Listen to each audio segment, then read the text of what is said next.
신부님, 어디 가세요? 결혼식이 시작되기 직전 재벌가의 신부 수연이 대기실을 뛰쳐나왔습니다. 눈물이 차올랐지만 멈출 수 없었어요. 목숨이 달린 일이었으니까요. 새하얀 웨딩드레스를 입은 채 맨발로 달리던 수연이 신입 운전기사의 귀에 바짝 다가서며 속삭였습니다. 제발 살려주세요. 도대체 그녀가 결혼식에서 도망친 이유가 무엇일까요? 그리고 그 한마디가 두 사람의 운명을 어떻게 바꿔놓았을까요? 사연 시작 전 구독과 좋아요 눌러주시고 어디서 듣고 계신지 댓글로 남겨주시면 그곳에 좋은 일만 가득하길 바라겠습니다. 5월의 햇살은 눈이 부실 만큼 맑았습니다. 이양그룹 리조트 야외 정원에 마련된 결혼식장은 이른 아침부터 분주했습니다.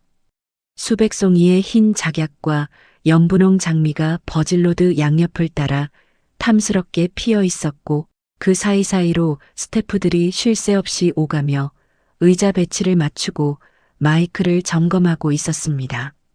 하객들이 하나둘 자리를 채우기 시작하면서 웅성거리는 소리가 잔잔한 웨딩 음악 위로 조용히 번져나갔습니다.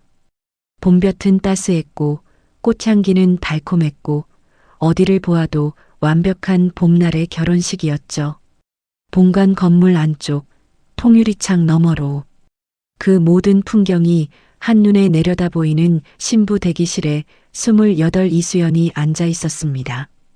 새하얀 드레스 자락이 바닥을 쓸 듯 길게 흘러내렸고 헤어 메이크업 스태프 2명이 수연의 주위를 바쁘게 오가며 마지막 손질을 더하고 있었습니다. 블러셔 붓이 볼을 스치는 가벼운 촉감, 머리핀이 딸깍하고 고정되는 소리, 드레스 위에 살짝 뿌려진 향수의 달콤한 내음. 대기실 안은 더없이 화사하고 아름다웠어요. 그 어떤 흠도 없어 보이는 완벽한 봄날의 결혼식 준비로 가득 채워진 공간이었습니다. 그러나 거울 속 수연의 눈빛만큼은 달랐습니다. 완벽하게 손질된 얼굴 위에서 그 눈만이 어딘지 먼 곳을 바라보고 있었습니다. 스태프가 말을 건넬 때마다 수연은 입꼬리를 올려 미소를 만들었지만 볼의 근육이 미세하게 굳어 있었고 두 손은 무릎 위에서 조용히 서로를 감싸쥐고 있었습니다. 웃는 얼굴이었지만 웃는 얼굴이 아니었어요. 문득 아버지 생각이 밀려왔습니다. 이태현 회장, 평생 새벽같이 일어나 이양그룹을 일궈온 아버지. 1년 전 이맘때 갑작스럽게 쓰러져 지금도 병원 침대에 누워 계신 그분의 얼굴이 거울 속 수연의 눈동자 안에 천천히 떠올랐습니다. 창백하게 야윈 손등, 규칙적으로 오르내리는 가슴, 반응 없이 감겨있는 눈꺼풀. 아버지가 깨어나 계셨다면 오늘 이 결혼을 허락하셨을까?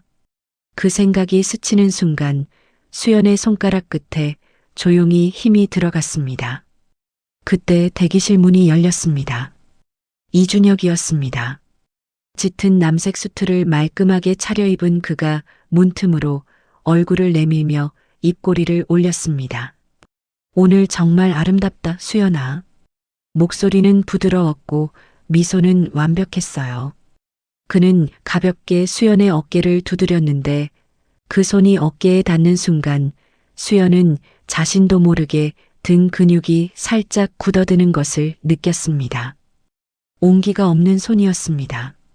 마치 형식적인 절차를 수행하듯 정확한 위치에 잠시 얹혔다가 떠나는 그런 손길이었어요. 준혁이 문을 닫고 나가는 소리가 들렸고 대기실 안에 다시 조용한 공기가 내려앉았습니다. 수연은 거울을 바라보았습니다. 그리고 오래전 어느 날 밤 어머니의 병실이 떠올랐습니다. 16살의 수연이 어머니의 가느다란 손을 꼭 잡고 있던 그 밤이었습니다. 임종을 앞둔 어머니가 떨리는 목소리로 남긴 마지막 말. 준혁이는 내가 낳은 아이가 아니야. 내 자리를 반드시 지켜야 한다. 그때는 미처 몰랐던 그 말의 무게가 지금에야 온몸으로 느껴졌습니다. 수연이 시선을 창가로 돌렸습니다. 통유리 너머로 신랑 차도연의 모습이 눈에 들어왔습니다. 그는 하객 몇 명과 이야기를 나누고 있었는데 평소와는 다른 무언가가 있었어요. 목소리가 들리지 않아도 알 수 있었습니다. 어깨가 들떠 있었고 손짓이 컸고 웃음이 잦았습니다. 마치 오늘을 오래 기다려온 사람처럼. 그런데 그것이 수연을 기다린 설렘이 아니라는 것을 수연은 설명할 수 없는 감각으로 느끼고 있었습니다. 도연과 시선이 마주쳤습니다. 그는 환하게 웃어 보였습니다. 수연도 웃었어요. 두 사람의 웃음 사이에는 통유리창 한 장이 있었습니다. 스태프들이 짐을 챙겨 대기실을 나갔습니다. 잠시 조용해진 그 틈에 문이 다시 열렸습니다. 결혼식 도우미가 조심스러운 걸음으로 들어서더니 두 손으로 하얀 봉투를 내밀었습니다. 신부님께 전해달라는 분이 계셨어요. 수연은 봉투를 받아들었습니다. 발신인 이름이 없었습니다. 봉투 표면은 반듯했고 풀칠은 단단했으며 수연의 손가락 끝에 닿는 종이의 질감이 이상하게 서늘하게 느껴졌어요. 누가 전해줬냐는 물음에 도우미는 웨딩홀 입구에서 나이 드신 남자분이 꼭 전해달라고 했다고 조심스럽게 답했습니다. 나이 드신 남자분. 수연의 머릿속에 한 얼굴이 떠올랐습니다.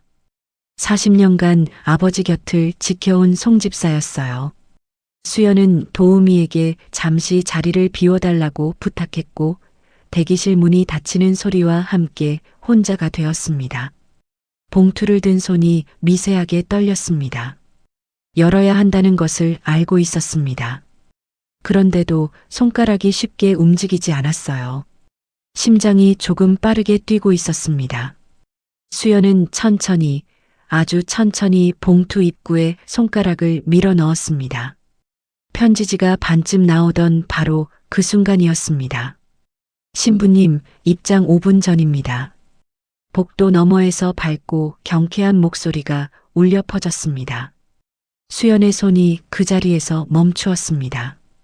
편지지는 봉투에서 절반만 나온 채로 수연은 거울 속 자신의 얼굴을 바라본 채로 봄볕이 가득한 대기실 안에 잠시 고요가 내려앉았습니다. 수연은 그 고요 속에서 천천히 봉투를 다시 들었습니다. 손가락이 봉투 입구를 더듬었고 편지지가 사각거리는 소리를 내며 반쯤 접힌 채 펼쳐졌습니다. 첫 줄을 읽는 순간 무릎 위에 올려두었던 손이 눈에 띄게 떨리기 시작했습니다. 아가씨, 준혁 도련님과 차도연 씨가 밀약을 맺었습니다. 두 번째 줄, 결혼식이 끝나는 순간 아가씨는 정신병원에 감금됩니다. 숨이 목 안쪽에서 잠깐 막혔습니다. 그래도 눈은 계속 내려갔습니다. 아버님의 친필 문서가 서재 금고에 있습니다. 지금 당장 도망치세요. 편지지를 쥔 손가락에 힘이 들어가 종이가 구겨졌습니다. 수연은 눈을 들어 거울을 바라보았습니다. 거울 속에는 흰 드레스를 입은 신부가 서 있었고 그 신부의 손이 분명하게 떨리고 있었어요. 눈가가 뜨겁게 달아올랐지만 수연은 어금니를 꽉 깨물었습니다. 지금은 무너질 때가 아니었습니다. 설마 라는 생각이 스쳤습니다. 그러나 그 생각은 채 한 박자도 버티지 못했어요. 가슴 한가운데가 서늘하게 가라앉는 그 감각이 이미 몸이 먼저 사실을 알고 있다는 것을 말해주고 있었습니다. 차도연의 얼굴이 떠올랐습니다. 처음 만났던 날 준혁이 데려온 남자였습니다. 잘 차려입은 짙은 회색 수트, 흐트러짐 없는 머리카락, 반듯하게 허리를 굽히는 인사. 겉으로는 나무랄 데가 없었어요. 그런데 악수를 나눌 때 잠깐 눈이 마주쳤는데 그 눈 안에 따뜻한 것이 없었습니다. 계절로 치면 한겨울 같은 계산이 끝난 사람의 눈이었어요. 수연은 그날 집으로 돌아오며 혼자 중얼거렸습니다. 눈빛이 따뜻하지 않아. 그래도 결혼을 받아들였습니다. 아버지가 쓰러지고 나서 이양 그룹은 조금씩 흔들리기 시작했습니다. 주가가 내려앉고 투자자들이 발을 빼기 시작했으며 수연이 경영 수업을 받으며 지켜보는 앞에서 회사의 숨통이 조금씩 좁아졌어요. 그때 준혁이 말했습니다. 수연아, 이 결혼이 회사를 살릴 수 있어. 차도연 가문은 탄탄했고 두 회사가 손을 잡으면 이양그룹이 숨을 돌릴 수 있었습니다. 수연은 차도연이 자신과 맞지 않는다는 것을 알고 있었습니다. 그럼에도 고개를 끄덕였어요. 아버지가 평생 쌓아온 것들이 함께 일해온 직원들의 얼굴이 눈앞에 아른거렸으니까요. 내가 할 수 있는 일이 이것뿐이라면 이라고 수연은 생각했습니다. 그것이 수연이 알고 있던 전부였습니다. 하지만 그 결혼 뒤에 수연이 끝내 알지 못했던 것이 하나 있었어요. 차도연에게는 오래전부터 사귀어온 여인이 있었습니다. 집안에서 반대하는 여인이었어요. 수연과의 결혼은 처음부터 진심이 아니었고 겉으로는 완벽한 결혼을 유지하면서 속으로는 그 여인과 살아가려는 계획이었습니다. 결혼식장에서 수연을 향해 과하게 웃어 보이던 그 들뜬 표정이 이제야 다른 의미로 읽혔습니다. 그리고 준혁이었습니다. 어머니가 세상을 떠난 뒤부터였습니다. 아무도 없는 복도에서 마주쳤을 때 스쳐 지나가던 서늘한 기운, 식탁에서 웃고 있으면서도 어딘지 멀리서 계산하는 것 같던 눈빛. 아버지가 쓰러지던 날 밤 준혁은 병원보다 서재를 먼저 찾았습니다. 구급차가 도착하기도 전에 서재 불빛이 켜져 있었고 준혁이 나온 것은 한참 뒤였어요. 그때는 아무런 생각조차 못했습니다. 그냥 지나쳤습니다. 그리고 아버지가 병원에 실려간 지 채 한 달도 되지 않아 결혼 이야기를 꺼낸 것도 준혁이었습니다. 지금 생각하면 너무 빨랐어요. 지금껏 그냥 지나쳤던 장면들이 편지 한 장 앞에서 전혀 다른 그림으로 이어졌습니다. 입술이 저절로 움직였습니다. 처음부터 계획된 거였어. 준혁을 바라보던 어머니의 눈빛이 겹쳐왔습니다. 언제나 복잡한 눈빛이었습니다. 사랑이 있었지만 그 안에 무언가가 더 섞여 있었고 어머니는 그 아이를 끝까지 품었고 다정하게 대했지만 마지막 순간 손을 잡은 것은 딸이었어요. 16살이던 수연이 그 차갑고 가느다란 손을 꼭 쥐고 있던 병실에서 어머니가 남긴 마지막 말이 지금 이 순간 다시 귓가에 울렸습니다. 내 자리를 반드시 지켜야 한다. 그때는 그 말이 너무 무거워 어디에 놓아야 할지 몰랐는데 지금에야 그것이 경고였다는 것을, 어머니는 이미 모든 것을 알고 있었다는 것을 수연은 알 수 있었습니다. 눈가가 다시 뜨겁게 달아올랐습니다. 1년 전 아버지가 쓰러지던 날 밤 갑작스러운 전화 한 통에 병원으로 달려갔을 때 중환자실 유리창 너머로 보이던 아버지의 모습이 겹쳐왔습니다. 온갖 의료기기에 연결된 채 미동도 없이 누워 계시던 그 모습이 1년이 지난 지금도 조금도 달라지지 않았어요. 수연이 할 수 있는 것이라고는 그 창백하고 야윈 손을 조용히 잡아드리는 것뿐이었습니다. 아버지가 깨어 계셨다면 이 모든 일이 벌어지기 전에 막아주셨을 텐데 주먹이 절로 쥐어졌고 목구멍 안쪽으로 눈물이 꾹 눌러 삼켜졌습니다. 지금 당장 해야 할 것과 하면 안 되는 것이 머릿속에서 뒤엉키기 시작했습니다. 도망치면 결혼이 깨지고 결혼이 깨지면 차도연 가문과의 협력도 사라집니다. 회사는 다시 흔들리겠죠. 그러나 결혼식이 끝나는 순간 정신병원에 감금된다는 편지의 한 줄이 머릿속에서 지워지지 않았습니다. 도망치지 않으면 회사도 수연 자신도 전부 잃는 것이었어요. 준혁을 찾아가 따져야 할까요? 그 생각이 스치는 순간 수연은 스스로 고개를 저었습니다. 지금 오빠 앞에 나타나면 눈치챘다는 것을 들키는 것이고 들키는 순간 도망칠 기회조차 없어질 터였습니다. 수연은 드레스 앞섭 안쪽으로 손을 넣었습니다. 차갑고 작은 금속이 손바닥 안으로 들어왔습니다. 어머니의 반지였어요. 아침에 다른 짐은 모두 맡겼지만 이것만큼은 직접 품에 넣었습니다. 수연은 그 반지를 손 안에 꼭 쥐었고 차가운 금속이 손바닥에 온기에 천천히 녹아드는 것을 느끼며 소리 없이 입술을 움직였습니다. 엄마, 내가 지킬게요. 눈물을 닦았습니다. 거울을 똑바로 바라보았습니다. 통유리 너머로 하객석이 가득 채워진 것이 보였습니다. 흰 꽃 장식이 5월의 햇살에 눈부시게 빛났고 하객들의 웅성거리는 소리가 유리를 통해 희미하게 스며들었어요. 아름다운 풍경이었습니다. 자신을 위해 차려진 그 자리가 사실은 함정이었다는 것을 이제 수연은 알고 있었습니다. 드레스 자락을 두 손으로 움켜쥐었습니다. 수연의 시선이 결혼식장 쪽에서 천천히 돌아섰고 대기실 한켠 복도로 이어지는 뒷문을 향해 조용히 첫 발을 내딛었습니다. 뒷문을 밀고 나오는 순간 5월의 봄바람이 드레스 자락을 세차게 낚아챘습니다. 바람이 치마를 부풀리며 위로 들어올렸고 수연은 양손으로 드레스 자락을 움켜쥐며 주차장을 향해 달리기 시작했습니다. 하이힐 굽이 아스팔트를 또각또각 두드릴 때마다 발목이 좌우로 흔들렸고 드레스 자락이 발끝에 걸려 몸이 앞으로 쏠렸어요. 간신히 중심을 잡았습니다. 뒤에서 경호원의 목소리가 쩌렁쩌렁 울렸습니다. 신부님, 어디 가세요? 멈출 수 없었습니다.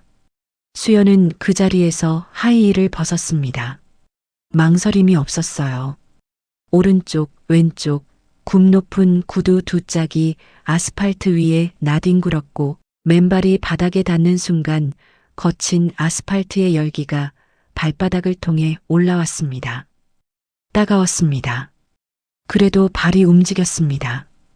드레스 자락을 무릎 위까지 걷어올린 채 수연은 있는 힘껏 달렸고 뒤에서 경호원들의 발소리가 점점 빠르게 가까워지고 있었습니다. 주차장이 보였습니다. 햇살이 차량들의 유리창에 반사되어 눈이 부셨습니다. 수연의 시선이 주차장을 빠르게 훑었고 그 순간 한 남자의 뒷모습이 눈에 들어왔습니다. 검은색 운전기사 유니폼을 입은 남자가 차 옆에 서서 사이드 미러를 닫고 있었습니다. 이준혁 대표의 신입 운전기사 한재혁이었어요. 취직한 지 석 달, 저택에서 몇 번 마주친 적 있는 낯익은 얼굴이었습니다. 수연은 그 등을 향해 달렸습니다. 재혁의 팔을 붙잡는 순간 그가 몸을 돌렸습니다. 두 사람의 눈이 마주쳤습니다.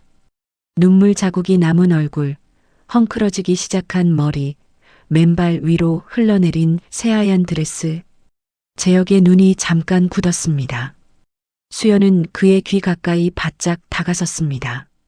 뒤에서 경호원들의 발소리가 점점 가까워지고 있었습니다. 숨을 한번 들이켰습니다. 그리고 최대한 낮은 목소리로 속삭였습니다. 제발 살려주세요. 짧고 떨리는 목소리였습니다. 재혁은 그 자리에서 굳어버렸습니다. 간청이었습니다. 설명도 없고 이유도 없는 그냥 살려달라는 말 한마디였어요. 그런데 그보다 먼저 머릿속을 파고든 것은 다른 것이었습니다. 이 집에 들어온 지 3개월째 이준혁의 차량 관제 서버에 접근하기 위해 버텨온 시간, 여동생 지수의 휠체어를 밀며 이를 악물었던 그 모든 밤들. 지금 이 상황에 휘말리는 순간 모든 것이 틀어질 수 있었습니다. 이준혁에게 눈치채이면 그 순간 끝이었어요. 재혁의 시선이 수연의 얼굴 위에서 잠깐 멈추었습니다. 눈물 자국이 볼 위에 가느다랗게 남아 있었고 맨발의 발바닥은 아스팔트에 쓸려 이미 벌겋게 달아올라 있었습니다. 입술이 파르르 떨렸고 재혁의 팔을 잡은 손가락은 하얗게 질려 있었어요. 도움을 요청하는 손이었습니다. 바로 그 순간이었습니다. 거기 서요. 경호원들이 주차장 입구로 들이닥쳤습니다. 2명, 3명, 빠른 발소리가 아스팔트를 울리며 이쪽으로 쏟아져 들어왔어요. 재혁은 0.5초도 되지 않는 그 사이에 결정을 내렸습니다. 복수 계획도 들킬 위험도 그 모든 것이 한켠으로 밀려났습니다. 타세요. 빨리요. 짧고 단호한 한마디였습니다. 수연이 뒷문을 열어 젖히며 몸을 던지듯 올라탔고 재혁은 동시에 운전석 문을 열고 자리에 앉으며 시동 버튼을 눌렀습니다. 엔진이 웅웅 소리를 내며 살아났고 기어를 넣는 손이 한치의 흔들림도 없었어요. 엑셀을 밟는 순간 타이어가 아스팔트를 긁으며 끼익 소리를 냈습니다. 경호원 한 명이 달려와 차보닛 위에 손을 탁 내리쳤습니다. 멈춰요. 재혁은 눈 하나 깜짝하지 않았습니다. 핸들을 꺾으며 주차장 출구를 향해 차를 몰았고 경호원은 차체 옆으로 밀려났어요. 수연은 뒷좌석에서 드레스 자락을 두 팔로 끌어안은 채 숨을 참았습니다. 심장 소리가 귀에서 들릴 것 같았어요. 주차장을 빠져나왔습니다. 재혁의 눈이 백미러로 향했습니다. 경호원들이 허둥지둥 자신들의 차를 향해 뛰어가고 있었습니다. 그리고 그 뒤로 검은색 SUV 2대가 시동을 켜며 움직이기 시작했어요. 추격이 시작되고 있었습니다. 검은 SUV 2대가 백미러에 나타난 순간부터 따라붙는 속도가 예사롭지 않았어요. 재혁의 눈이 백미러에 고정되었고 뒷좌석의 수연도 고개를 돌려 뒤를 확인했습니다. 선팅이 짙게 된 검은 차체가 바짝 거리를 좁혀오고 있었어요. 수연의 손이 앞좌석 등받이를 꽉 움켜쥐었습니다. 저 차들이 절 잡으러 오는 거예요. 목소리가 떨렸습니다. 재혁은 대답하지 않았어요. 대신 눈은 백미러와 앞도로를 번갈아 훑으며 머릿속으로 빠르게 계산했습니다. 3개월이었습니다. 이준혁의 저택과 회사를 오가며 이 일대의 도로를 몸에 새겨온 시간. 큰 길로 나가면 신호등이 발목을 잡고 직선 도로에서는 저 SUV의 배기량을 당해낼 수 없었어요. 골목이었습니다. 재혁의 손이 핸들을 꺾었습니다. 차가 오른쪽으로 급격히 틀어졌습니다. 좁은 골목이었습니다. 양쪽 벽이 사이드미러 끝에 닿을 듯 가까웠고 재혁은 속도를 줄이지 않은 채 그 사이를 밀고 들어갔어요. 뒤에서 SUV 한 대가 골목 입구에서 잠깐 멈칫하는 것이 백미러에 보였습니다. 폭이 맞지 않아 망설이는 것이었어요. 그 사이에 재혁은 골목 끝을 빠져나와 다시 핸들을 꺾었습니다. 어디로 가는 거예요? 수연의 목소리가 뒷좌석에서 날아왔습니다. 조용히 계세요. 짧고 단호했습니다. 재혁의 시선은 앞만 향하고 있었어요. 바로 그때 차가 급커브를 돌자 드레스 자락이 앞좌석 쪽으로 흘러내리며 기어 근처를 덮쳤습니다. 재혁의 왼손이 반사적으로 기어를 잡으려다 드레스 자락에 걸렸어요. 아찔한 찰나였습니다. 수연이 재빨리 드레스를 두 팔로 끌어안아 한쪽으로 밀어 넣었고 재혁이 힐끗 뒤를 돌아보며 한마디를 던졌습니다. 드레스 좀 잡으세요. 수연은 아무 말 없이 드레스를 최대한 몸쪽으로 끌어모으며 몸을 낮췄습니다. 재래시장 인근이었습니다. 이른 오전부터 납품 트럭들이 골목 곳곳을 막아서 있었고 오토바이들이 그 사이를 요리조리 빠져나가며 경적을 눌러댔습니다. 일반 차량이라면 진입을 망설일 만한 복잡한 골목이었어요. 재혁은 망설이지 않았습니다. 납품 트럭과 벽 사이, 오토바이가 빠져나간 틈, 보행자들이 잠깐 멈추는 간격을 읽으며 차를 몰았습니다. 백미러 속 SUV가 골목 입구에서 진입을 포기하고 큰 길로 우회하는 것이 보였어요. 또 한 번 꺾었습니다. 그리고 다시 한 번 더. 백미러가 비어 있었습니다. 재혁은 속도를 줄였습니다. 골목 끝 녹슨 간판이 기울어진 채 걸려있는 폐업한 주유소 한켠으로 차를 천천히 몰아넣었어요. 엔진을 껐습니다. 차 안이 갑자기 조용해졌습니다. 도로에서 흘러들어오는 차 소리, 멀리서 들려오는 시장 소음만이 희미하게 남았어요. 두 사람은 숨을 죽였습니다. 얼마쯤 지났을까요? 큰 길 쪽에서 엔진 소리가 빠르게 지나쳐갔습니다. 검은 SUV였습니다.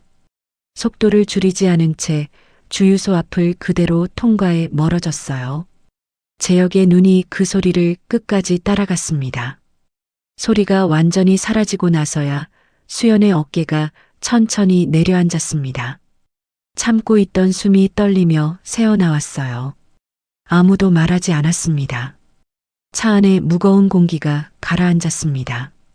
5월의 햇살이 앞 유리를 통해 쏟아지고 있었지만 두 사람 사이에는 그것과 전혀 다른 온도의 침묵이 흐르고 있었어요. 재혁이 천천히 뒤를 돌아보았습니다. 드레스는 구겨져 있었습니다. 맨발은 아스팔트에 쓸려 발 뒤꿈치가 벌겋게 달아올라 있었고 눈가는 부어 있었으며 속눈썹 끝에 눈물 한 방울이 아슬아슬하게 매달려 있었어요. 흰 드레스를 입은 채 두 손으로 무릎을 꽉 쥐고 있는 28살 신부였습니다. 재혁이 입을 열었습니다. 도대체 무슨 일이에요, 아가씨? 조용하고 단호한 목소리였습니다. 수연은 재혁을 바라보다 갑자기 두 손으로 얼굴을 감쌌습니다. 어깨가 잘게 떨리기 시작했어요. 울음도 아니었고 웃음도 아니었습니다. 팽팽하게 당겨져 있던 무언가가 한꺼번에 풀려나가는 것 같은 그런 떨림이었어요. 재혁이 조수석 사물함을 열어 물티슈 한 장을 꺼냈습니다. 말없이 뒤로 내밀었습니다. 수연이 물티슈를 받아 눈가를 꾹 누르는 동안 차 안에는 엔진 소리도 없는 조용함만 가득했습니다. 재혁은 먼저 묻지 않았고 수연은 아직 말할 준비가 되지 않았어요. 그렇게 두 사람은 잠시 그 침묵 속에 머물렀습니다. 잠시 후 재혁이 차 문을 열고 나갔습니다. 편의점을 다녀오겠다는 말 한마디만 남기고 조용히 사라졌어요. 수연은 혼자 차 안에 남겨졌습니다. 아무것도 하지 않았습니다. 그냥 앉아 있었어요. 드레스는 구겨진 채였고 맨발은 바닥 매트 위에 나란히 놓여 있었습니다. 수연은 사이드미러 쪽으로 시선을 옮겼습니다. 골목 입구, 큰 길, 지나치는 차들. 혹시라도 검은 SUV가 다시 나타날까봐 눈을 깜빡이는 것도 아까웠습니다. 손을 무릎 위에 올려놓은 채 꽉 쥐고 있었는데 손가락 끝이 하얗게 질려 있는 것을 한참 뒤에야 알아챘어요. 발소리가 들렸습니다. 재혁이 편의점 봉투를 들고 조용히 차에 올라탔습니다. 봉투 안에서 캔커피 2개를 꺼내더니 하나를 뒤로 내밀었습니다. 그리고 슬리퍼 한 켤레도 함께였어요. 얇고 허름한 편의점 슬리퍼였습니다. 재혁이 짧게 말했습니다. 이거라도 신어요. 수연은 잠시 그것을 바라보다 슬리퍼를 집어들었습니다. 맨발에 슬리퍼를 끼우는 순간 아스팔트에 쓸려 따갑던 발바닥이 부드러운 면 소재에 닿으며 조금 숨을 돌렸어요. 캔커피를 두 손으로 감싸 쥐었습니다. 따뜻했습니다. 손바닥 안으로 온기가 번지는 그 감각이 이상하게 목 안쪽을 뜨겁게 했습니다. 그때 재혁이 움직였습니다. 수연이 드레스 자락 위로 미세하게 어깨를 떨고 있는 것을 눈치챘던 모양이었어요. 재혁은 아무 말 없이 운전석에서 자켓을 벗었고 뒤로 손을 뻗어 수연에게 전해줬어요. 수연이 놀라 재혁을 바라보자 재혁은 이미 시선을 앞으로 돌린 뒤였어요. 추우면 걸치세요. 담담한 목소리였습니다. 수연은 잠시 그 자켓을 내려다보았습니다. 검은색 자켓이었는데 체온이 남아 있었어요. 수연은 손으로 자켓깃을 여미며 작게 중얼거렸습니다. 고마워요. 재혁은 들었는지 못 들었는지 알 수 없었습니다. 차 안에 잠시 침묵이 흘렀습니다. 수연은 캔커피를 두 손으로 쥔 채 오른손 약지의 반지를 천천히 내려다보았습니다. 결혼식 날 어머니가 그리워 몰래 챙겨온 것이었어요. 대기실을 뛰쳐나오던 순간 잃어버릴까봐 손가락에 끼었습니다. 신랑에게 받을 반지 대신 어머니의 반지를 낀 채로 도망친 거였어요. 세월에 달아 광택이 은은해진 백금 반지였고 가느다란 테두리를 따라 작은 다이아몬드들이 한 줄로 박혀 있었습니다. 손가락 위에서 반지가 햇살을 받아 희미하게 빛났어요. 엄마가 살아계셨다면 어떻게 하라고 하셨을까요? 혼잣말이었습니다. 재혁에게 한 말이 아니었어요. 그냥 새어나온 말이었습니다. 눈가가 뜨거워지기 시작했고 수연은 고개를 숙여 눈물이 흘러내리지 않도록 버텼습니다.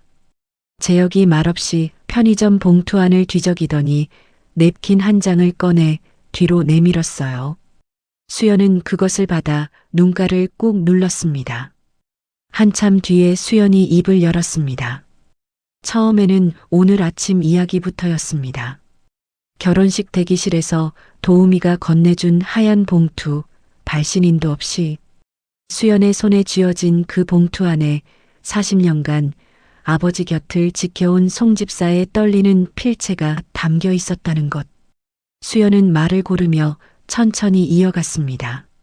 준혁이 차도영과 밀약을 맺었다는 것, 결혼식이 끝나는 순간 자신을 정신병원에 감금하려 했다는 것, 아버지가 혼수 상태에 빠진 사이 준혁이 유언장을 몰래 들여다봤다는 것까지. 수연의 목소리는 놀랍도록 차분했습니다.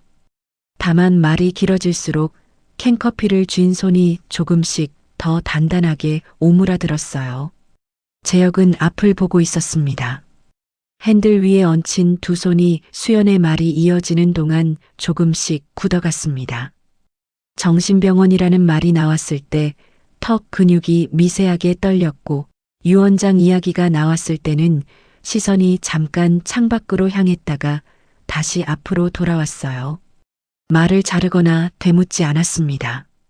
그냥 듣고 있었어요. 수연이 마지막으로 말했습니다. 무서웠어요. 근데 도망치지 않으면 아버지 회사도 나도 전부 잃는 거잖아요. 차 안에 잠시 침묵이 내려앉았습니다. 재혁이 천천히 숨을 내쉬었어요. 그리고 낮고 조용한 목소리로 말했습니다. 그 사람이 제 동생을 치고 당신까지 가두려 했네요. 수연의 손이 멈추었습니다. 캔커피를 쥔 채로 그 자리에서 굳어버렸어요. 그게 무슨 소리예요? 재혁이 몸을 돌렸습니다. 수연과 눈이 마주쳤어요. 그 눈빛이 단단했습니다. 사실 이 집에 의도적으로 취직했어요. 수연의 입이 반쯤 열렸습니다. 재혁은 시선을 피하지 않았어요. 그 눈빛이 단단했습니다. 재혁은 말을 이어갔습니다.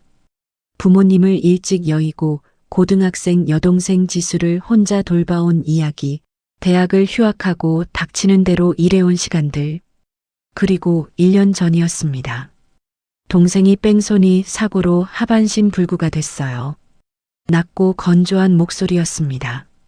감정을 실으려 하지 않는 목소리였어요. 그러나 그 건조함 뒤에 무엇이 있는지 수연은 어렴풋이 알 것 같았습니다. 재혁은 계속했습니다. 사고 현장 근처 편의점 CCTV를 직접 찾아가 영상을 확보했지만 번호판이 흐릿하게만 찍혀 있었고 차량 색상과 차종으로 추적한 끝에 이준혁 회사의 법인 차량으로 좁혀졌다는 것. 하지만 정확한 차량을 특정하려면 회사 관제 서버에 저장된 블랙박스 백업 영상이 필요했고 그 서버에 접근하기 위해 석 달 전 이 집 운전기사로 들어온 것이었어요. 수연은 아무 말도 하지 못했습니다. 재혁이 가방 안쪽을 뒤적이더니 봉투 하나를 꺼내 수연에게 내밀었습니다. 안에는 사진 몇 장이 들어 있었어요. 편의점 CCTV 화면을 캡처한 것이었습니다. 화질이 거칠었고 번호판 앞자리만 희미하게 식별될 뿐이었습니다. 이게 그날 차량이에요. 번호판 앞자리만 겨우 보여요. 수연이 사진을 받아들었습니다. 흰색 SUV였습니다. 수연의 눈이 그 차체 위에서 멈추었어요. 그리고 무언가가 스쳤습니다. 작년 그 무렵이었습니다. 준혁이 별다른 이유 없이 회사 차량 한 대를 수리 맡겼던 일이 있었어요. 물어봤을 때 가벼운 접촉사고가 났다고만 했습니다. 왜인지 더 설명하지 않았고 수연도 더 묻지 않았습니다. 그냥 지나쳤어요. 손가락이 사진 위에서 떨리기 시작했습니다. 이 차, 흰색 SUV네요. 목소리가 갈라졌습니다. 수연은 고개를 들어 재혁을 바라보았습니다. 그 무렵 오빠가 차 수리를 맡겼어요. 이유는 말 안 했는데 가벼운 사고가 났다고만 했어요. 재혁의 눈빛이 날카롭게 변했습니다. 두 사람 사이에 무거운 침묵이 내려앉았어요. 수연이 사진을 천천히 내려놓으며 재혁을 바라보았습니다. 재혁도 수연을 바라보았습니다. 말하지 않아도 알 수 있었습니다. 우리 저기 갔네요. 수연이 먼저 말했습니다. 재혁은 대답하지 않았습니다. 대신 천천히 그리고 단 한 번 고개를 끄덕였어요. 차창 밖으로 5월의 해가 조금씩 기울고 있었습니다. 재혁이 고개를 끄덕였습니다. 그것으로 충분했습니다.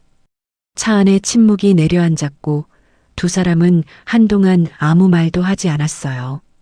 폐업한 주유소 한켠 오후의 햇살이 앞 유리를 비스듬히 가로질렀습니다. 대시보드 위로 먼지 한 톨이 빗속에서 천천히 흔들리다 사라졌어요. 수연은 어머니의 반지를 오른손으로 감싼 채 창밖을 바라보았습니다.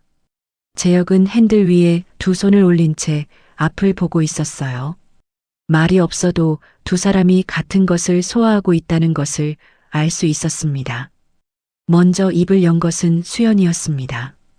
저 때문에 복수 계획이 틀어진 것 같네요. 작은 목소리였습니다.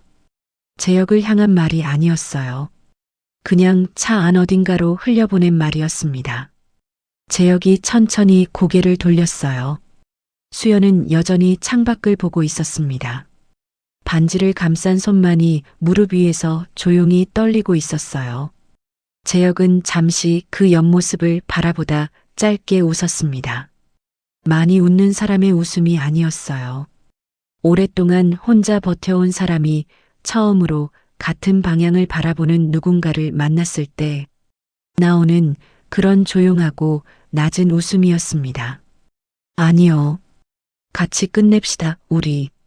수연의 눈가가 뜨거워졌습니다. 돈도 아니었습니다.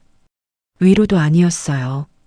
같이 끝내자는 말 한마디였는데 그 짧은 한마디가 오히려 가장 깊이 파고들었습니다. 수연은 눈물이 넘치지 않도록 시선을 살짝 위로 올렸어요. 창밖으로 늦은 오후의 햇살이 길게 늘어지고 있었습니다. 재혁은 다시 앞을 보았습니다. 창밖으로 시선을 두었지만 눈에 담기는 것은 없었어요. 지수의 얼굴이 있었습니다. 작년 봄 사고 소식을 듣고 병원으로 달려갔을 때 하얀 침대 위에 누워있던 지수. 두 다리를 쓸 수 없게 됐다는 의사의 말을 들으며 복도 벽에 등을 기댄 채 눈을 감았던 그 밤이 아직도 선명했습니다. 그 이후 수개월을 혼자 추적하고 석 달을 이 집에서 버텨왔어요. 아침마다 운전기사 유니폼을 입으며 이를 악물었던 날들이었습니다. 그런데 오늘 예상치 못한 방식으로 같은 적을 가진 사람을 만났습니다. 이 사람과 함께라면 더 빨리 끝낼 수 있을 것 같다는 생각이 처음으로 들었어요. 석 달 동안 한 번도 들지 않았던 생각이었습니다. 수연도 조금씩 호흡이 안정되고 있었습니다. 혼자가 아니라는 것이 이렇게 다른 것인지 몰랐어요. 아버지가 쓰러진 뒤 1년을 수연은 늘 혼자였습니다. 흔들리는 회사를 붙들고 병실을 오가며 아버지 손을 잡고 준혁의 차가운 눈빛을 견디며 버텨왔어요. 울고 싶을 때도 울 수 없었고 무너지고 싶을 때도 무너질 수 없었습니다. 그런데 지금 이 낡은 차 안에 아무런 연고도 없는 낯선 사람이 같은 방향을 바라보고 있었어요. 재혁이 먼저 말을 꺼냈습니다. 블랙박스 백업 영상을 확보하려면 관제 서버에 접근해야 해요. 근데 제가 석 달간 권한을 못 얻었어요. 수연이 재혁의 말을 듣다가 천천히 입을 열었습니다. 제 노트북에 회사 시스템 접근 아이디가 저장돼 있어요. 근데 노트북이 저택에 있어요. 재혁의 눈빛이 달라졌습니다. 수연이 말을 이어갔어요. 그뿐만이 아니었습니다. 아버지가 금고 안에 따로 남겨두신 친필 공증 문서가 있었어요. 준혁이 공식 유언장을 몰래 열람하고 내용을 바꾸려 한 정황이 이미 포착된 상황이었고 그 친필 문서가 손에 들어와야 준혁이 어떤 수를 쓰더라도 회사를 법적으로 지킬 수 있었습니다. 재혁이 잠시 생각을 정리하는 듯 턱을 당기며 고개를 끄덕였어요. 노트북으로 서버에 접근해 블랙박스 영상을 확보하고 금고에서 아버지의 친필 문서를 꺼내는 것. 두 가지 모두 저택에 들어가야만 가능한 일이었습니다. 저택에 가야겠네요. 수연이 먼저 말했습니다. 재혁이 말없이 고개를 끄덕였어요. 두 사람의 눈이 잠깐 마주쳤습니다. 말하지 않아도 알 수 있었어요. 재혁이 물었습니다. 송 집사님께 먼저 연락할 수 있어요? 수연은 핸드폰을 꺼내 집사의 번호를 눌렀습니다. 신호가 2번 울리자마자 전화가 연결됐어요. 수연은 자신도 모르게 숨을 참았습니다. 아가씨, 지금 어디 계세요? 얼마나 걱정했는지 아세요? 목소리가 떨렸습니다. 40년을 아버지 곁에서 일한 사람의 목소리였어요. 수연은 목이 잠깐 메었습니다. 지금 상황을 차분하게 설명했고 저택에 들어가야 한다는 말을 꺼냈어요. 전화 너머로 잠시 침묵이 흘렀습니다.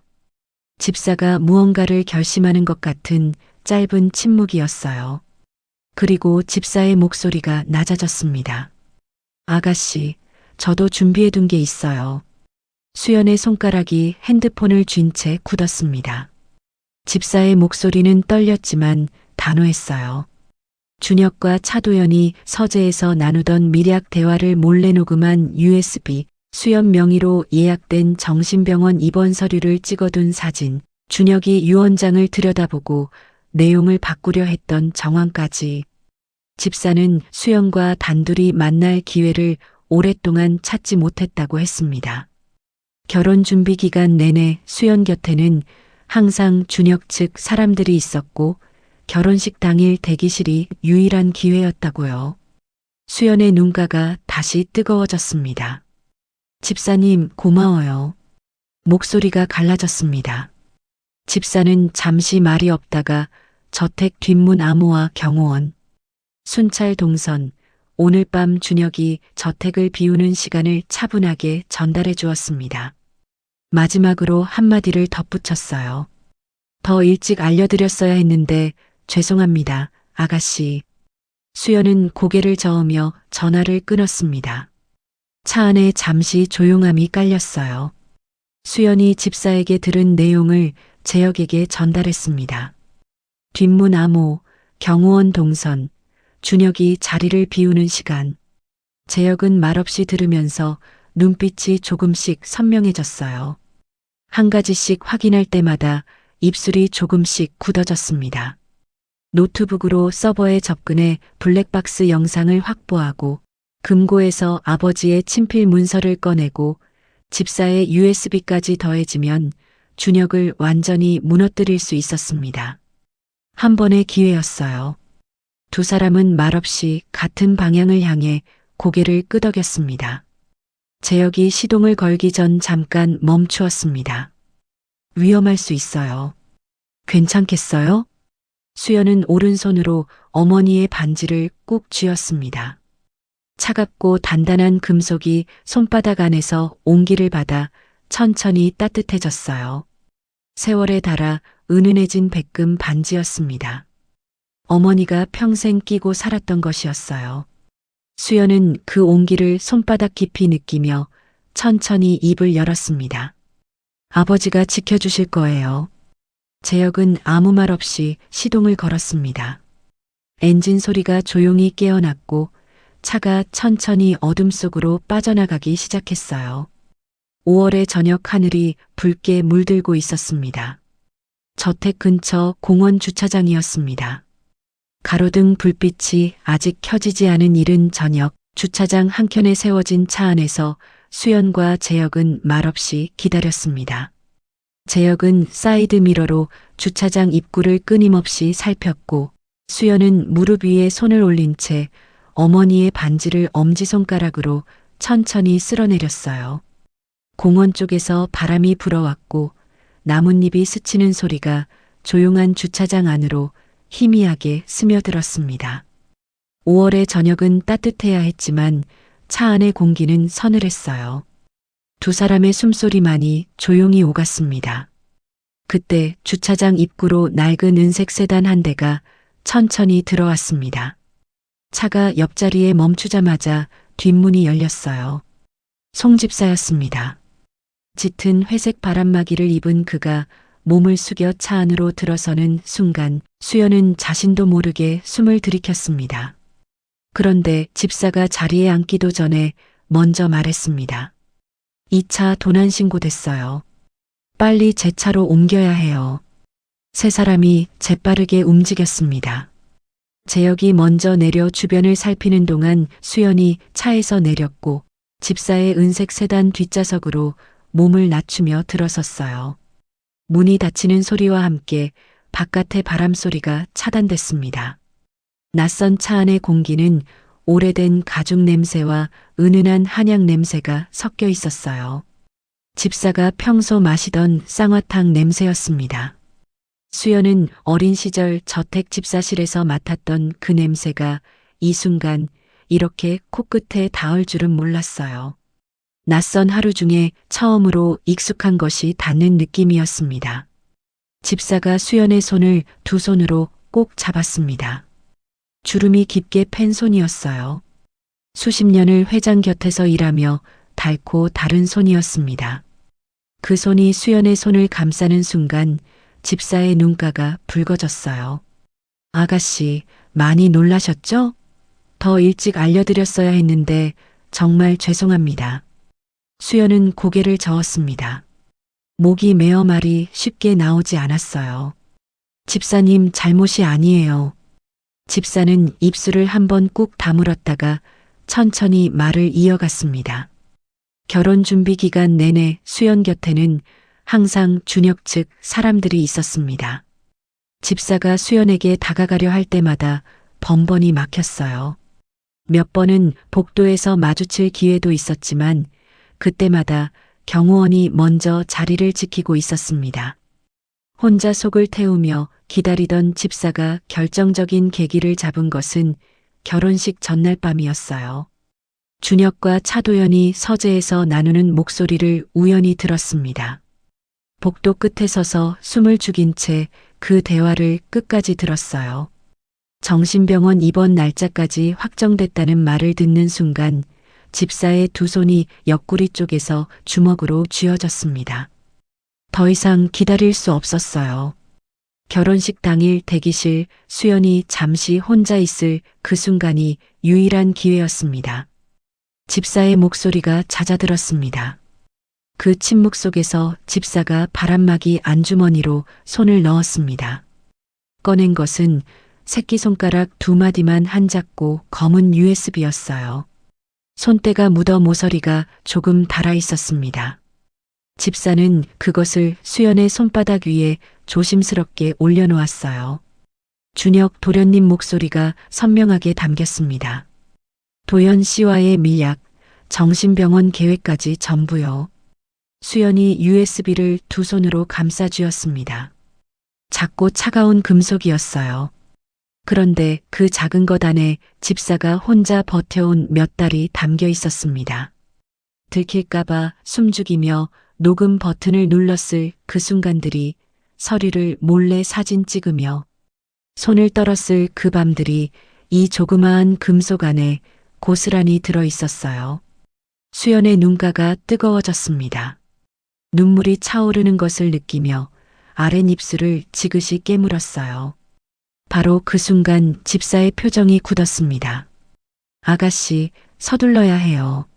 목소리가 한 톤 낮아졌습니다. 준혁이 경찰에 수연의 실종 신고를 넣었다는 것이었어요. 경호원들이 이 근처까지 수색 범위를 넓히고 있다는 것도. 재혁이 본능적으로 차창 밖으로 시선을 던졌습니다. 주차장 입구 쪽 큰 길을 검은 차량 한 대가 천천히 지나가고 있었어요. 선팅이 짙어 안이 보이지 않았습니다. 차가 멈추지 않고 지나쳐 사라졌지만 재혁의 눈빛은 그 뒤로도 한동안 그쪽에 머물렀어요. 핸들 위에 올려둔 손가락이 무의식적으로 가죽을 두드리다 멈추었습니다. 시간이 없어요. 짧고 단호한 말이었습니다. 재혁이 집사를 향해 몸을 돌렸어요.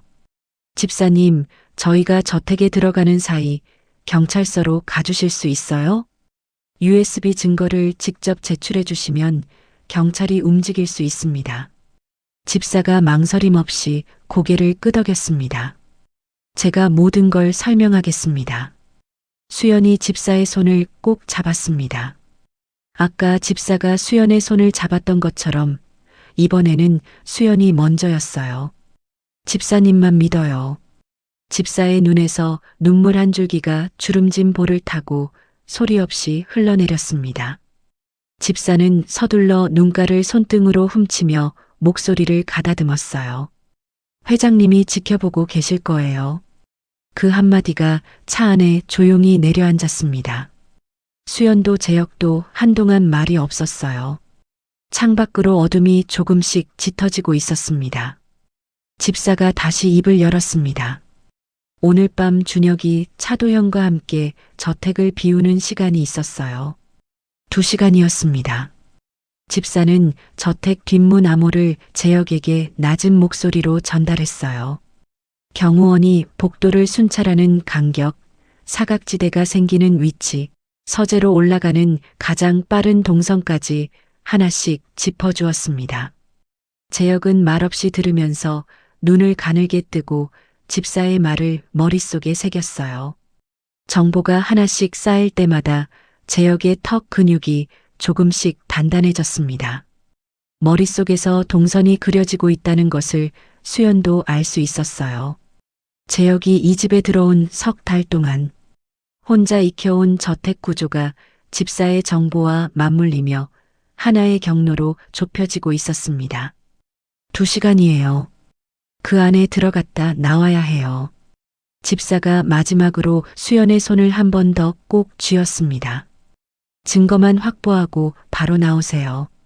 절대 준혁 도련님과 마주치면 안 됩니다. 수연이 고개를 끄덕였습니다. 집사가 차 문을 열고 내렸어요.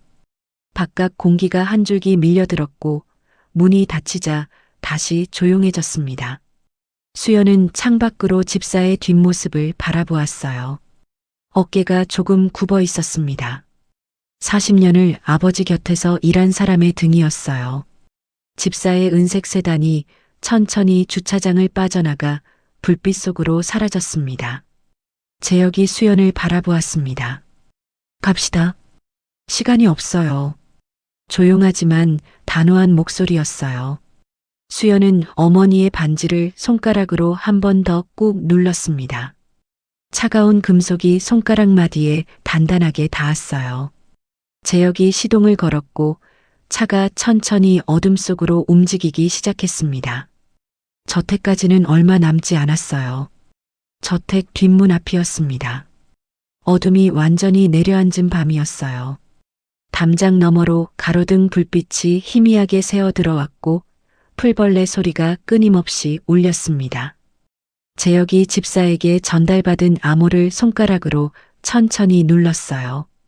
버튼을 누를 때마다 작은 전자음이 났고 재혁은 그 소리가 너무 크게 들리는 것 같아 본능적으로 어깨를 낮추었습니다.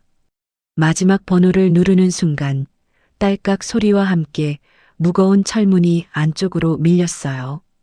두 사람이 조용히 안으로 들어섰습니다. 수연은 이 저택에서 태어나 28회를 살았습니다. 복도의 냄새도 바닥재가 발밑에서 내는 소리도 어느 벽에 조명이 달려 있는지도 눈 감고도 알 수 있었어요. 그런데 지금 이 순간만큼은 낯선 공간에 처음 들어선 것처럼 온몸의 신경이 곤두서 있었습니다.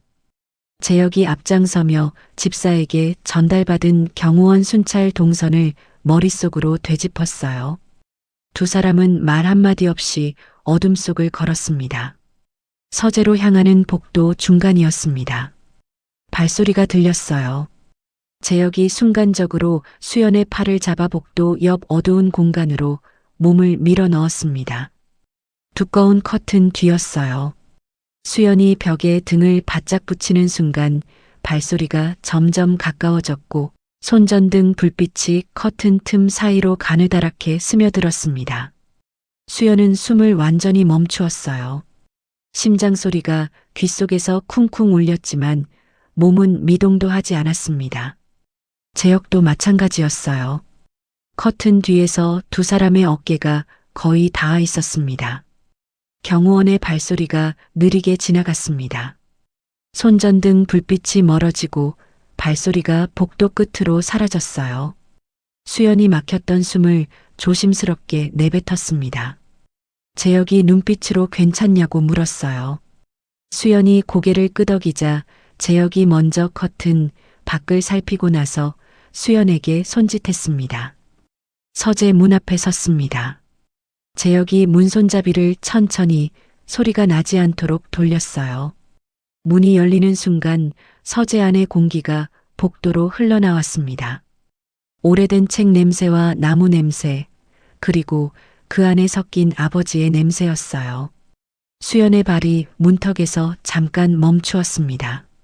아버지가 즐겨 앉던 가죽 의자, 책상 위에 여전히 놓여 있는 오래된 만년필, 창가에 정렬된 두꺼운 책들. 아버지가 혼수 상태에 빠진 지 1년이 넘었지만 서재 안은 그날 아침 그대로였어요. 먼지 한 점 건드리지 않은 것처럼. 수연의 눈가가 뜨거워졌습니다. 금고가 어디 있어요? 재혁의 낮은 목소리가 수연을 현실로 끌어당겼습니다. 수연이 정신을 차리고 책장 쪽으로 걸음을 옮겼어요. 책장 오른쪽 끝 두꺼운 법전 2권을 옆으로 밀어내자 벽 안쪽에 작은 금고가 모습을 드러냈습니다. 손바닥만 한 크기였어요. 수연이 비밀번호를 누르기 위해 손을 올렸습니다. 손가락이 미세하게 떨렸어요. 아버지가 이 비밀번호를 알려준 것은 수연이 25살이던 해였습니다. 특별한 날도 아니었어요. 그냥 평범한 저녁이었습니다. 아버지가 서재에서 수연을 부르더니 금고 앞으로 데려갔어요. 그리고 조용히 번호를 누르며 말했습니다. 언젠가 네가 필요할 때 열어봐라. 그때는 그냥 흘려들었어요. 재벌가의 아버지가 딸에게 중요한 것을 알려주는 일상적인 장면으로만 생각했습니다. 지금에야 그 말이 언젠가를 대비한 준비였다는 것을 수연은 온몸으로 알 수 있었어요. 번호를 눌렀습니다. 금고 문이 열렸습니다. 안에는 낡은 봉투 하나가 놓여 있었어요. 다른 것은 없었습니다. 봉투 하나만이 금고 안에 조용히 기다리고 있었어요. 수연이 떨리는 손으로 봉투를 꺼냈습니다. 봉투는 두툼했어요. 손가락으로 살짝 눌러보니 종이가 여러 장 들어있는 것이 느껴졌습니다. 수연이 조심스럽게 봉투를 열었어요. 아버지의 필체였습니다. 흘려 쓴 글씨가 아니었어요. 한자 한자 또박또박 눌러 쓴 글씨였습니다. 힘을 주어 쓴 흔적이 종이 뒷면까지 배어 있었어요. 수연은 눈을 가늘게 뜨고 첫 줄부터 천천히 읽어 내려갔습니다. 편지에는 준혁에 대한 이야기가 담겨 있었어요. 혼의 자식이기 때문이 아니었습니다. 편지 첫머리에 그 점이 분명히 밝혀져 있었어요. 수연의 눈이 줄을 따라 천천히 내려갔습니다. 준혁의 야욕, 수단과 방법을 가리지 않는 그 기질, 이 회사와 수천 명의 직원들이 망가질 것이라는 우려. 글자 하나하나에 힘이 실려 있었어요. 이태현 회장은 오래전부터 알고 있었습니다. 알면서도 혈육이라는 이유로 눈을 감아왔었어요. 그러나 결국 더 이상은 모른 척할 수 없었습니다. 페이지가 넘어갔습니다.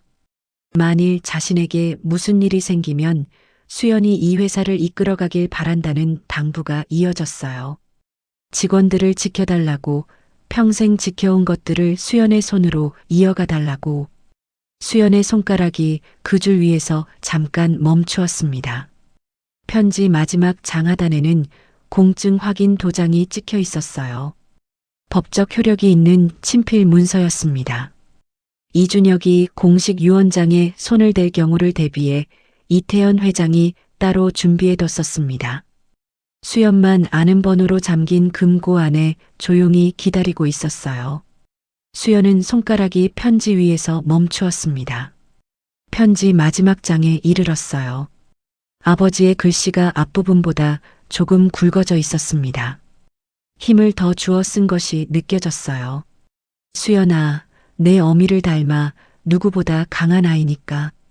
그 한 줄에서 수연의 눈물이 터졌습니다. 소리 없이 볼을 타고 흘러내렸어요. 어머니를 닮았다는 말. 어머니가 세상을 떠난 뒤 아버지 입에서 한 번도 들어본 적 없던 말이었습니다. 아버지는 어머니 이야기를 거의 하지 않았어요. 너무 그리워서 말을 꺼내지 못하는 사람처럼. 그런데 이 편지 안에 아버지가 끝내 하지 못했던 말들이 담겨 있었습니다.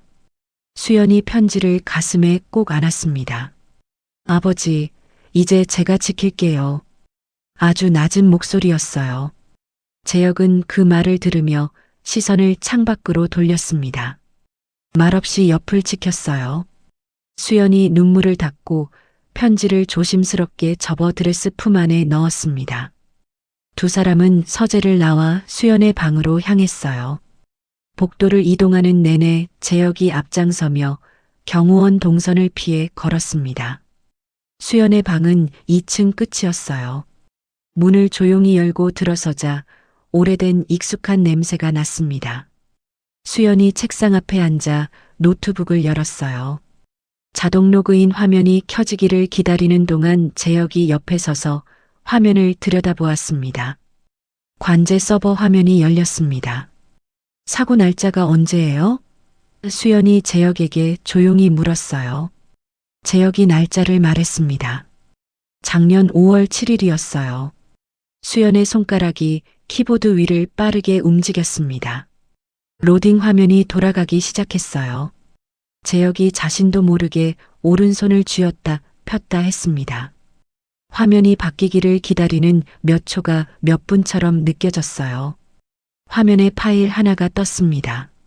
작년 5월 7일 해당 차량의 블랙박스 백업 영상이었어요. 재혁의 눈빛이 순간 흔들렸습니다.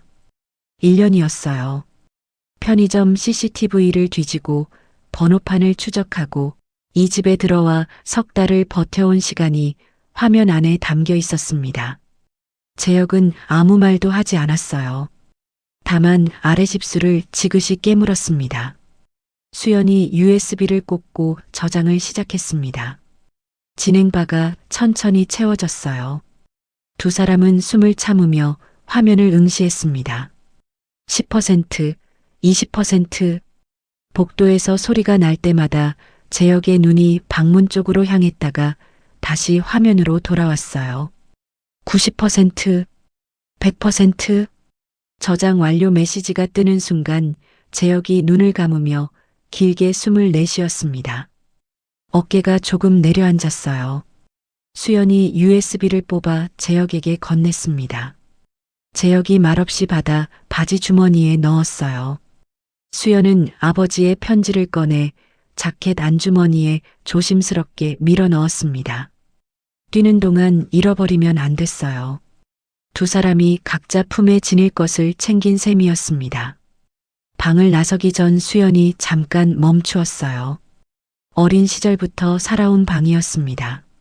창가에 놓인 낡은 인형, 책상 위에 꽂힌 대학 시절 교재들, 벽에 걸린 어머니와 찍은 사진 한 장. 이 모든 것을 다시 볼 수 있을지 알 수 없었어요. 수연이 천천히 고개를 끄덕이고 방문을 조용히 닫았습니다. 두 사람이 복도로 나섰습니다. 뒷문으로 이어지는 계단이었어요. 재혁이 먼저 계단 아래를 살피고 나서 수연에게 고개를 끄덕였습니다. 두 사람이 계단을 한 칸 한 칸 조심스럽게 내려갔어요. 수연의 맨발이 차가운 대리석 계단에 닿을 때마다 서늘한 감촉이 발바닥을 타고 올라왔습니다. 주차장에서 내린 순간부터 맨발이었어요. 차가운 대리석이 발바닥을 눌렀지만 수연은 멈추지 않았어요. 계단 끝에 뒷마당이 보였습니다. 재혁이 뒷마당 쪽으로 조심스럽게 몸을 내밀어 살폈어요. 어둠 속에서 나무들이 흔들렸고 저 멀리 담장 너머로 가로등 불빛이 희미하게 새어 들어왔습니다. 재혁이 수연의 손을 잡으며 뒷마당을 가로질러 뒷문을 향해 걸음을 옮겼어요. 뒷문이 보이기 시작했습니다. 재혁이 손잡이에 손을 올리며 수연의 손을 더 꽉 쥐었어요. 문을 밀고 나오는 순간 차가운 밤 공기가 두 사람을 감쌌습니다. 그 순간이었습니다. 저택 담장 옆에서 손전등 불빛이 번쩍였어요. 경호원이었습니다. 두 사람과 경호원의 눈이 정확히 마주쳤습니다. 경호원이 허리춤에서 무전기를 꺼내 들었어요. 발견했습니다. 뒷문 쪽입니다. 재혁이 수연의 손을 잡아 끌었습니다. 뛰어요. 재혁이 수연의 손을 낚아채듯 잡으며 뒷문 밖으로 뛰쳐나갔습니다. 뒷문 바로 옆 어둠 속에 집사의 은색 세단이 세워져 있었어요. 수연의 맨발이 아스팔트를 박차고 달렸습니다. 낮 동안 쓸리고 긁혔던 발바닥이 다시 차가운 바닥을 밟았어요. 뒤에서 경호원의 무전 소리와 발소리가 뒤엉켜 들려왔고 저택 안쪽에서 차량 엔진이 깨어나는 소리가 울렸습니다. 재혁이 수연을 뒷좌석에 밀어넣으며 동시에 운전석 문을 열었습니다. 시동이 걸렸어요. 경호원 차량이 주차장 출구 쪽으로 빠르게 움직이며 길을 막으려 했지만 재혁이 먼저 핸들을 꺾으며 틈새를 파고들었습니다. 타이어가 아스팔트를 긁는 날카로운 소리가 밤 공기를 갈랐어요. 수연이 뒷좌석에서 자켓 안쪽을 손으로 눌렀습니다. 아버지의 편지가 그 안에 있었어요. 재혁의 바지 주머니에는 블랙박스 영상이 담긴 USB가 있었습니다. 다 있어요. 수연의 목소리가 떨렸지만 단호했어요. 밤이었습니다. 가로등 불빛이 드문드문 이어지는 골목이었어요. 재혁은 백미러와 앞도로를 쉬지 않고 번갈아 보았습니다. 경호원 차량의 헤드라이트가 백미러 안에서 커지고 있었어요. 재혁의 두 손이 핸들을 바짝 쥐었습니다. 신호등이 있는 큰 길로 나가면 잡혔어요. 직선 도로도 안 됐습니다. 어둠 속에서 재혁이 핸들을 꺾었어요. 방향 지시등도 없이 좁은 골목으로 차가 파고들었습니다.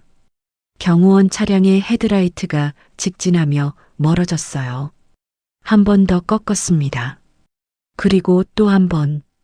담장벽이 사이드미러 끝에 스칠 듯 가까운 골목이었어요. 수연은 손잡이를 양손으로 잡은 채 차체가 기울 때마다 숨을 참았습니다. 골목 안은 가로등 하나 없이 어두웠어요. 재혁의 눈이 어둠 속에서 앞을 읽으며 차를 밀고 나갔습니다. 골목 끝을 빠져나와 다시 한번 방향을 꺾었어요. 백미러가 비어 있었습니다. 재혁이 조용히 숨을 내쉬며 속도를 조금 낮추었어요. 어깨에 들어가 있던 힘이 조금 빠졌습니다. 수연은 창밖을 바라보며 어머니의 반지를 손가락으로 꾹 눌렀습니다. 5월의 밤거리가 흘러갔어요. 가로등 불빛이 차창을 스치고 인도를 걷는 사람들의 실루엣이 지나쳤습니다.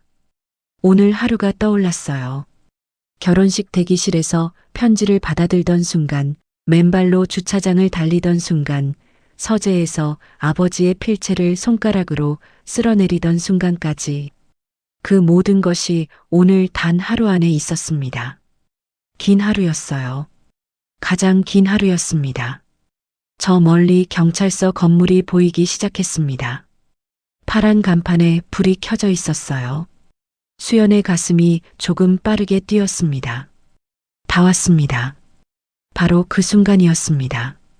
경찰서 입구 앞 도로로 검은 차량 2대가 미끄러지듯 들어서며 길을 막았어요. 재혁이 브레이크를 밟았습니다. 타이어가 짧게 비명을 질렀어요. 차가 멈추었습니다. 준혁이었습니다. 조수석 문이 열리며 그가 천천히 내렸어요.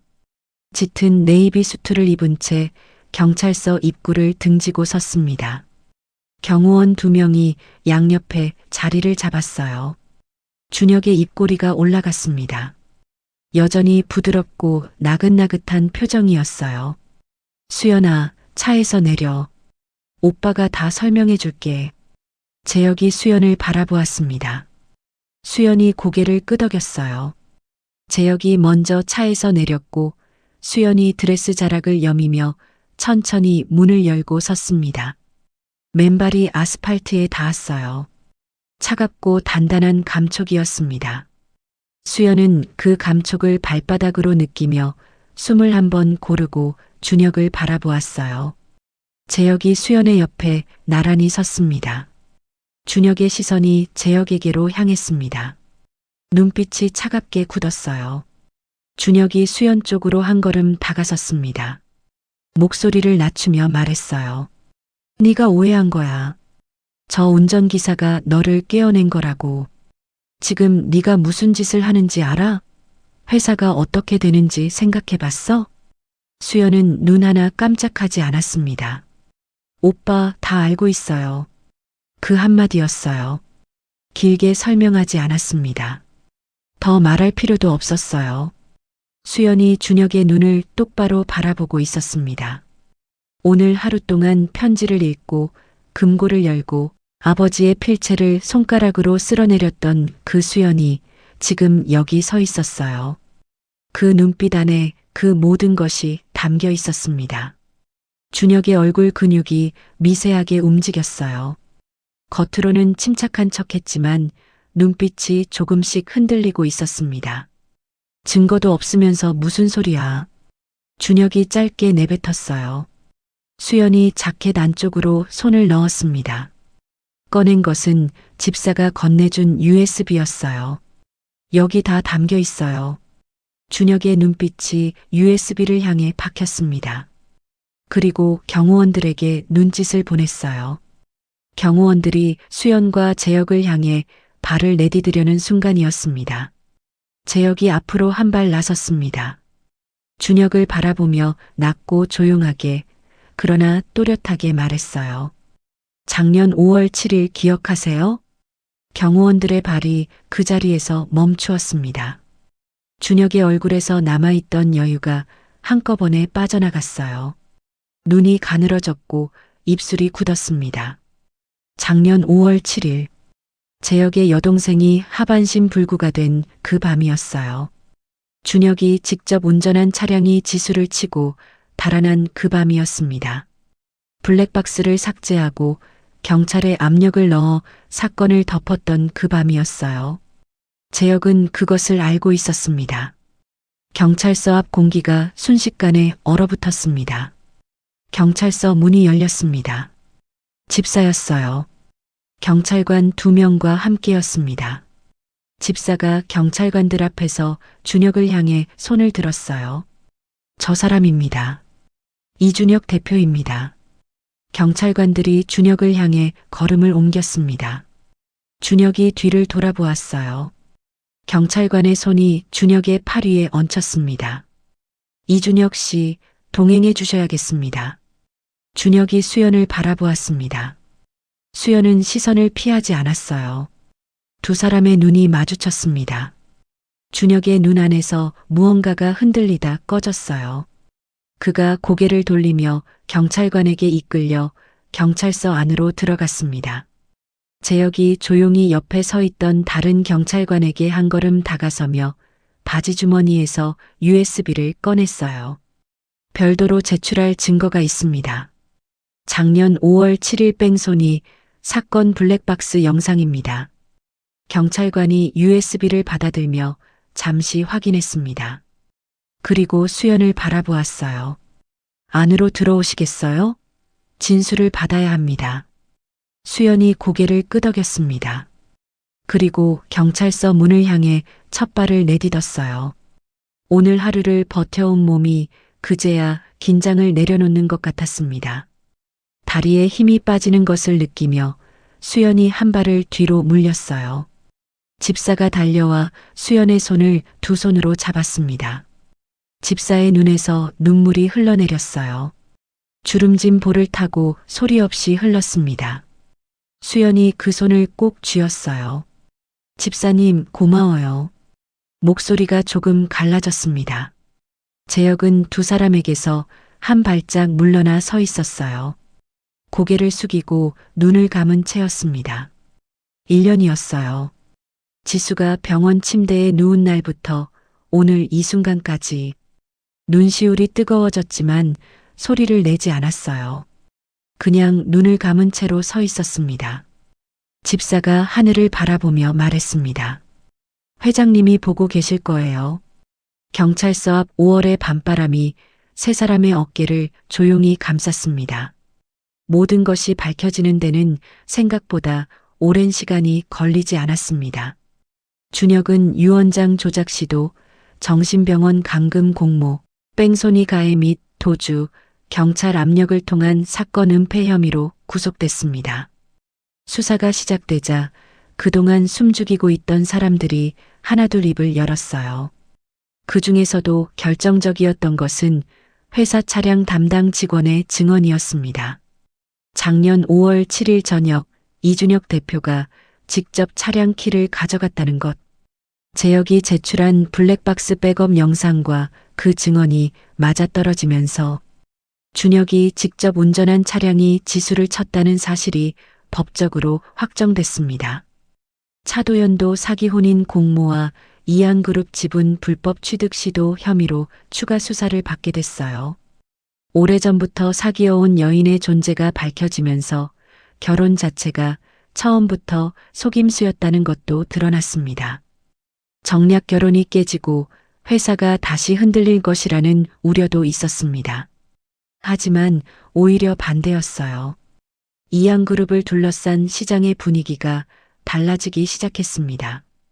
흔들렸던 주가가 안정을 되찾았고 발을 빼려던 기관 투자자들이 다시 포지션을 늘리기 시작했어요. 준혁의 비리가 낱낱이 드러나면서 오히려 그것을 막아낸 수연에 대한 신뢰가 재계 안팎에서 높아지기 시작했습니다. 아버지의 친필 공증 문서가 법적 효력을 인정받으면서 경영권 전부가 수연에게 위임됐어요. 준혁이 어떤 수를 써도 뒤집을 수 없는 완벽한 법적 보호가 완성된 순간이었습니다. 수연의 취임 소식이 전해지던 날, 이양그룹 본사 로비에 모인 직원들의 얼굴에 오랜만에 안도의 빛이 돌았어요. 그리고 수연이 가장 먼저 한 일이 있었습니다. 이양그룹 대표로서 공식 사과문을 발표한 것이었어요. 준혁이 회사 법인 차량으로 뺑소니 사고를 낸 이상 회사도 책임에서 자유로울 수 없었습니다. 수연은 피해자 가족에게 직접 찾아가 사과하고 회사 차원의 공식 보상을 제안했어요. 재혁은 처음에 고개를 저었습니다. 수연이 재혁을 바라보며 말했어요. 준혁 오빠가 저지른 일이지만 회사 차량으로 벌어진 일이에요. 회사가 먼저 책임져야 합니다. 재혁은 한동안 말이 없었습니다. 창밖으로 초여름 햇살이 쏟아지고 있었어요. 지수의 재활치료실이 있는 병원 복도였습니다. 재혁이 천천히 고개를 들어 수연을 바라보았어요. 그리고 낮게 말했습니다. 감사합니다. 재활치료실 안에서 지수가 평행봉을 잡고 서 있었습니다. 유리창 너머로 보이는 장면이었어요. 가늘고 작은 두 손이 봉을 꽉 쥐고 있었습니다. 1년 전 그날 밤 이후 처음으로 두 발로 서려는 시도였어요. 재혁은 유리창에 손을 올린 채 그 장면을 바라보았습니다. 눈가가 뜨거워졌어요. 치료실 문이 열리며 지수가 휠체어에 앉아 나왔을 때 재혁이 무릎을 굽혀 지수의 손을 두 손으로 잡았습니다. 이제 괜찮아. 다 끝났어. 지수가 오빠의 손을 꼭 쥐며 웃었어요. 아무 말도 하지 않았지만 그 웃음으로 충분했습니다. 며칠 뒤 수연이 다시 재혁을 찾아왔습니다. 치료실 앞 복도 벤치였어요. 수연이 재혁 옆에 조심스럽게 자리를 잡으며 말을 꺼냈습니다. 지수 씨 치료비는 공식 보상과 별개로 제가 개인적으로 맡을게요. 그리고 마음껏 공부하세요. 학비도 제가 맡겠습니다. 재혁의 표정이 굳었습니다.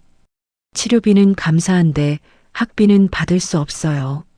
수연이 재혁을 바라보았어요.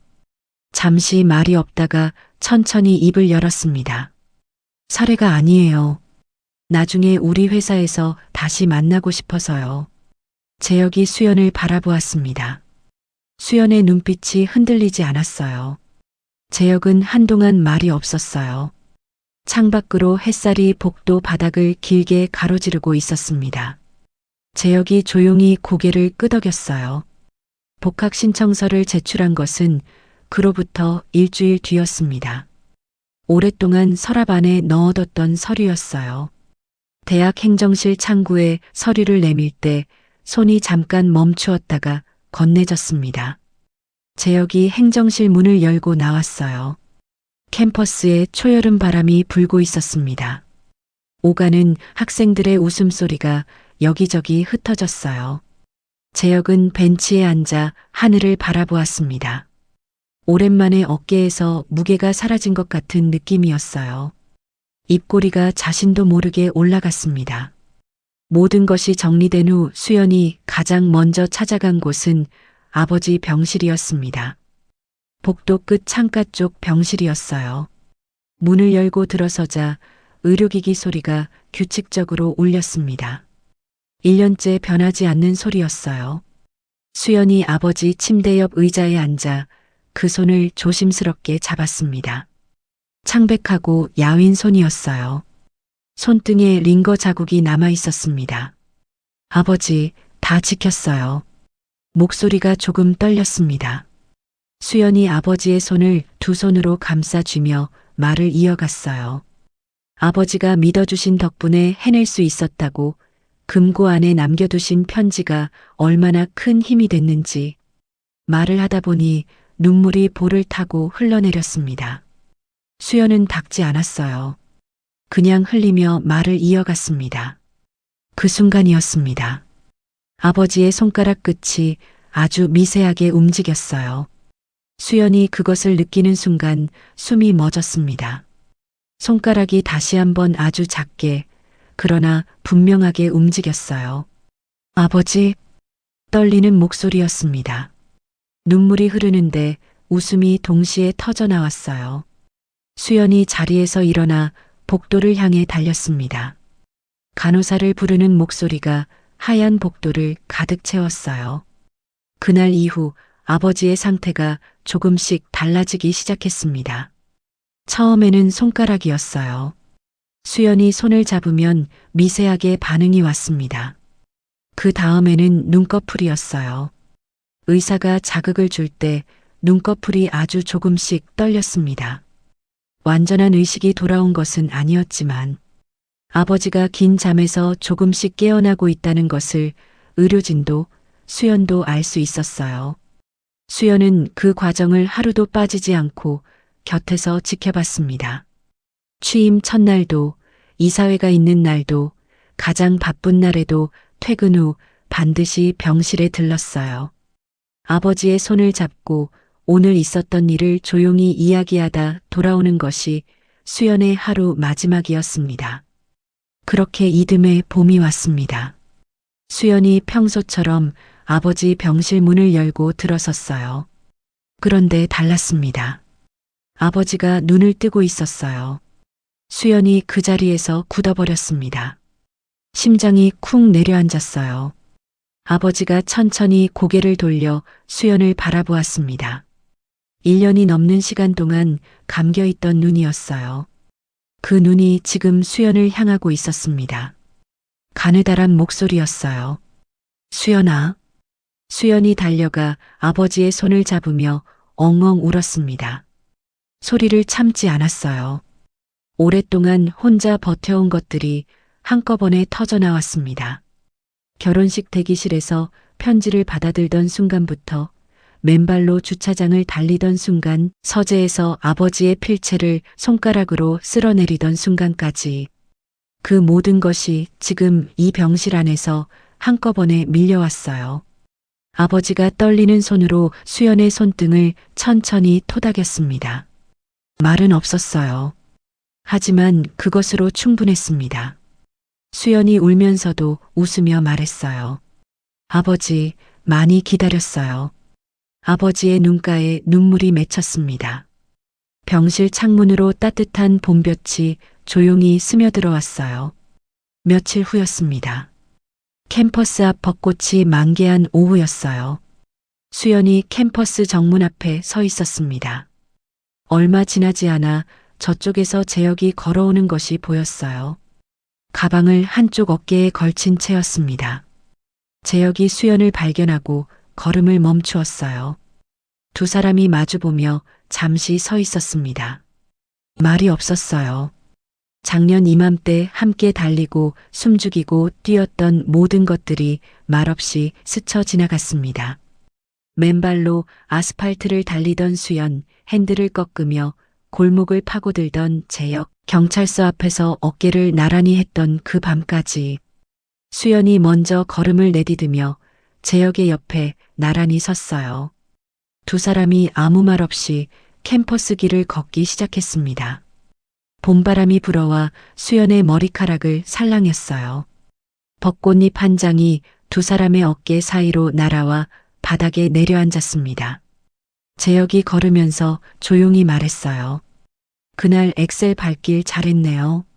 수연이 피식 웃었습니다. 저도요. 두 사람이 나란히 봄 햇살 속으로 걸어갔어요. 벚꽃이 흩날리는 캠퍼스 길 위로 따뜻한 봄볕이 가득했습니다. 그날의 봄과 꼭 닮은 날이었어요. 오늘의 이야기가 마음에 닿으셨다면 구독과 좋아요로 함께 해주세요. 그리고 따뜻한 감상평도 댓글에 남겨주세요. 다가올 봄날 건강하고 행복한 일만 가득하세요. 소리바람이었습니다.